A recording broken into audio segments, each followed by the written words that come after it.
Fear, as we ourselves at one time as Lyran ancestors, sought to defend and legitimize withholding of love. We have come to understand that withholding love only creates perpetual disintegration. We have discovered in our home galaxy the ruins of vast races having achieved recognition that have ceased to exist. They destroyed themselves simply because they withheld love and drained the very life force out of their intent and imploded and destroyed their self-creation.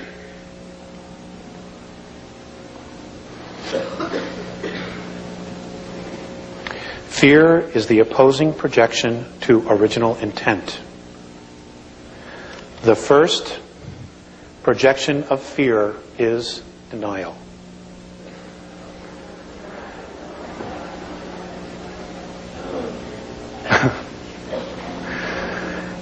An emotion of incredible restriction. And as a restriction, denial and fear will result in the complete opposite reality as that which it claims to be. Fear is based, in our perspective, on a misunderstanding of one's own worth and security. Why is this so? We have formed a perspective based on your history. Your many religions have helped and hurt this process. Some of your world beliefs have many convinced they are sinful creatures of nature. Now, I just want to add something here. In one of my conversations with Mornay, the word sin came up, and I brought it up. I was born and raised a Catholic, so I was fully indoctrinated. And he told me that the word sin is a word that is pre-Sumerian, and the word sin originally meant genetic defect.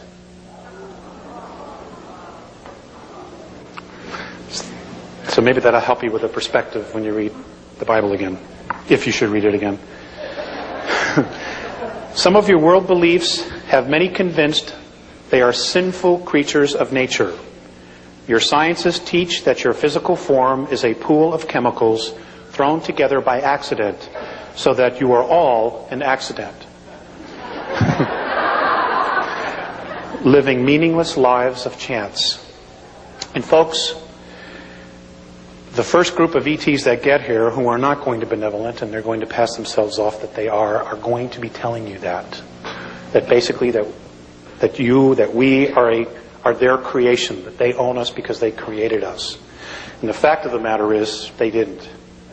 Okay, it's another lie, and the first group will probably be those from Sirius B that will be openly contacting us. They're full of shit. Okay?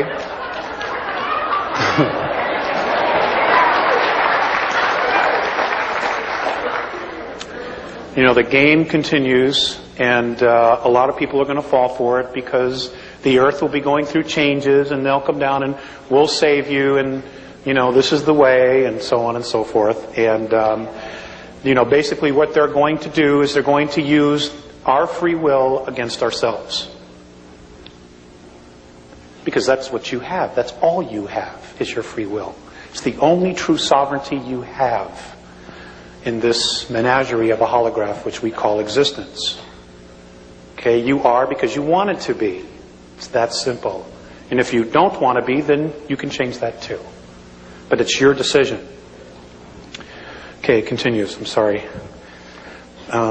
You fear a God whom a book says is a loving, forgiving God, who will eternally throw you into an abyss for making mistakes. It creates serious dysfunction, don't you think? Which way do I go? And you do nothing, you know? It is in our perspective where this fear of unworthiness and insecurity is created from. Many in your world, Alex, have come to understand that fear, the idea of fear, is their enemy. And all of you struggle between understanding and fear and reason and fear. Please, we ask you to share this with your race. This struggle is in no way predetermined. And our perception is that this struggle will lead your world to peace and self-responsibility, or your extinction as a race. This would grieve us. It's time to return you now. And I was given that on 2/9 of 91.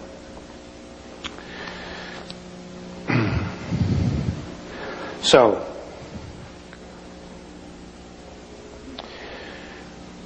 in dealing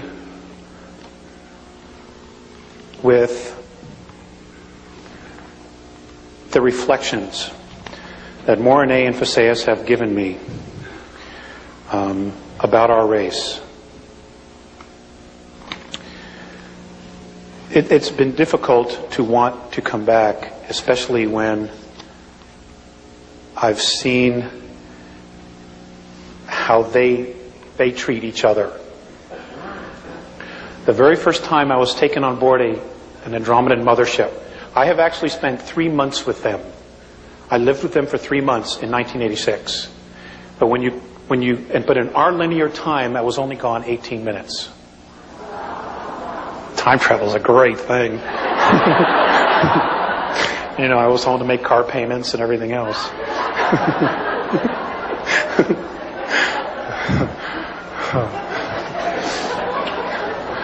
And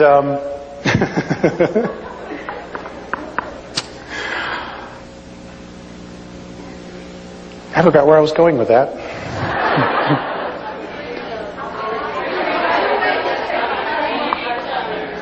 Oh, okay. How they treat each other. Anyway, the first time I was brought on an Andromedan mothership, and they are 900 miles in diameter. Okay. They are completely self-contained worlds. Everything they need is there. I had to wear a belt so that it would keep my physicality together, so that I could spend this time with them. With the very first time I walked on, and in the middle of, they're made up of different levels. The craft I was on had 24 different levels. And in the middle of these craft, there is a 21 mile by 21 mile park with trees and everything. Okay? And they use extensive technology and holographs. And they can literally create their sunrise, their sunset. Okay? And the trees and plants grow because it is a holograph, but it is real, even though they're creating it with technology. The very first time I walked on, there were children. They teach their children in the middle of these parks. Everything's done in nature, very much like the Native Americans used to do. You know, when the teepee got too small.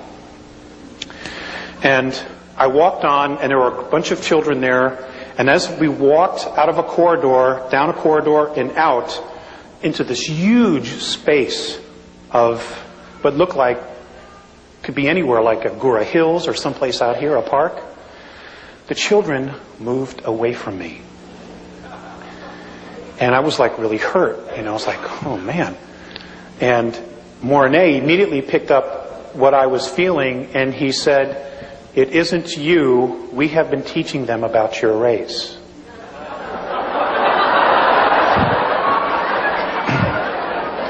It's really not all that funny. Okay? They were afraid of us. You know, and these are children I have never seen before, but immediately felt our energy, my energy, because I represented all of us. You know, and I do the best I can. Sorry. I mean, but you know, I got my own stuff to work out too. So, you know, they're learning, and I'm amazed that they still want to come back and help. Another time I had been waiting for them. They finally showed up, and as I was walking into the control room, I was being led by another Andromedan. Morine was looking at a bunch of meters on the wall and some monitors measuring our atmosphere, and he looked really sad. So I said to him, I said, "What's the matter?" And he just pointed to the atmosphere, and he goes, "Don't they understand that it's here because they needed it? They don't understand our suicidal tendencies. They don't. I guess they have the perspective that we should really know better. I don't know where they got that. So, I mean, that's just one of them, you know. Another time, Visayas was watching television on the ship. They were picking up television. And I told them that's not a good idea. Even on Earth, that's not a good idea.